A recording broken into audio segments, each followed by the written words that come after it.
Well, in just a few hours, the Democratic National Convention set to kick off in Chicago. All week, the nation's most powerful Democrats will address the country and rally around Vice President Kamala Harris.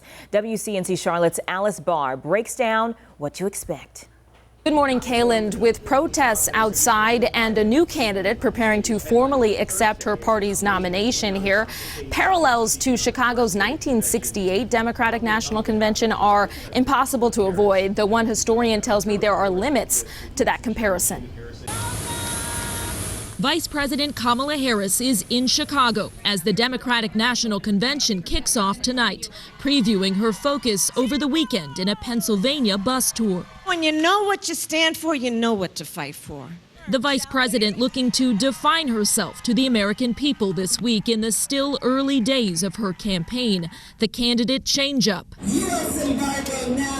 And the protesters against the war in Gaza gathering in Chicago, drawing comparisons to the Windy City's 1968 Democratic Convention. It's impossible not to make that connection in your head. But Northwestern University history professor Kevin Boyle says while that race was framed by deep divisions over the Vietnam War. This is going to be a convention of profound unity. Unity inside and de-escalation training outside, preparing Chicago police to avoid the violent clashes of '68, when President Lyndon Johnson stepped aside during the primary season, much earlier than President Biden's move that led to Vice President Harris's unprecedented path to the nomination. Do you think there's any credence to the people that are criticizing her for having been selected and not elected?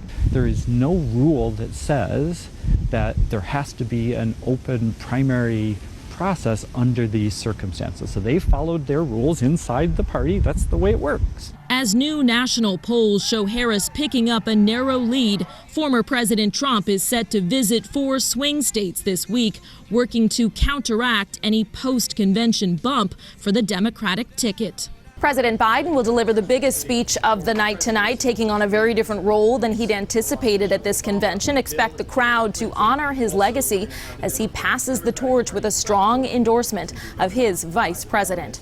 From the DNC in Chicago, Alice Barr, WCNC Charlotte.